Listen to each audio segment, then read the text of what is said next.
بسم اللہ الرحمن الرحیم لی خمسۃ نطفی بہا حر الوباء الحاطمہ المصطفیٰ والمرتضیٰ وابناہما والسیدہ۔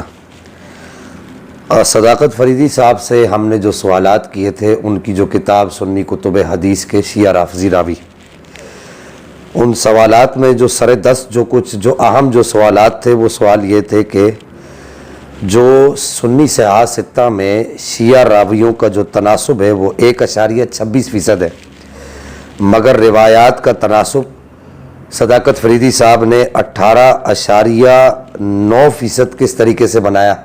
ہمارے اس سوال کا جواب انہوں نے نہیں دیا۔ موصوف نے کل 34,336 احادیث میں سے تقریباً 16,000 روایات کو 70% بتا کر کتب صحاح ستہ کو فیضان شیعہ یا فیضان روافظ کہنے کی ایک جہالت بھری بڑک مارنے کی ناکام کوشش کی۔ یہ ساری باتیں ہم آپ سے پہلے کر چکے ہیں، اور یہاں پر مزے کی بات یہ کہ موصوف نے کمال چالاکی دکھاتے ہوئے ایسے راویوں کو بھی شیعہ یا رافضی لکھ دیا جو کہ شیعہ یا رافضی تھے ہی نہیں، یا اس کا تشیع اس قبیل سے تھا جو کہ محبت اہل بیت کی قبیل سے تھا، مگر صداقت فریدی صاحب نے ایسے تشیع کا لفظ کمال مہارت سے اچک لیا اور حقیقت کو عوام سے چھپا لیا۔ فریدی صاحب نے 16,000 احادیث کے مجموعہ کو فیضان شیعہ کہا ہے۔ اس کی تھوڑی سی تفصیل آپ لوگ ذرا ملاحظہ کیجئے اور حیران ہوں گے۔ یہ بات میں پہلے کر چکا ہوں، لیکن میں آج آپ سے ایک خوشخبری آپ کو سنانا چاہ رہا ہوں، تو اس وجہ سے یہ بنیادی کچھ باتیں آپ کو عرض کر رہا ہوں۔ ابراہیم بن یزید النخعی جو کہ شیعہ راوی نہیں ہے، اس کے کھاتے میں دھکا شاہی کے ساتھ 588 احادیث کو صداقت فریدی صاحب نے داخل کیا۔ سلیمان بن مہران الاعمش جو کہ اصطلاحی شیعہ نہیں ہے، اس کے کھاتے میں 1830 روایات کو زبردستی ڈالا۔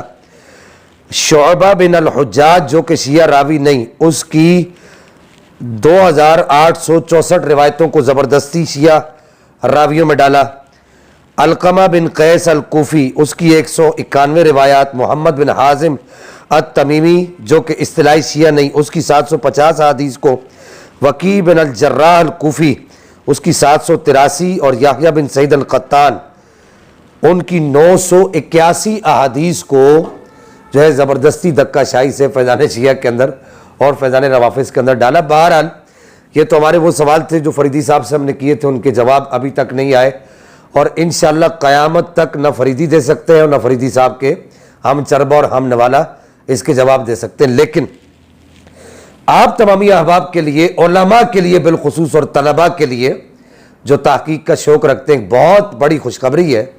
وہ خوشخبری یہ ہے کہ الحمدللہ جو کتاب انہوں نے ایک شیخ طبسی کی، شیخ جعفر طبسی کی، جو انہوں نے چوری کر کے ترجمہ کر کے انہوں نے اس کا ترجمہ کر کے کہا کہ جی میری تحقیق ہے، تو اس کتاب کا رد الحمدللہ آ چکا ہے۔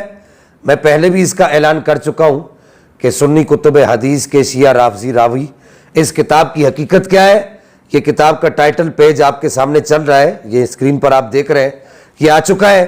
میں آپ تمام علماء سے اور طلباء سے رابطہ کروں گا کہ اس کتاب کو جلد از جلد، آپ سب سے یہ گزارش کروں گا کہ جلد از جلد اس کتاب کو حاصل کیجئے، اور اس دجل اور فریب جو فریدی صاحب نے اپنی کتاب کے اندر جو رکھا ہے اس کو بے نقاب کیجئے۔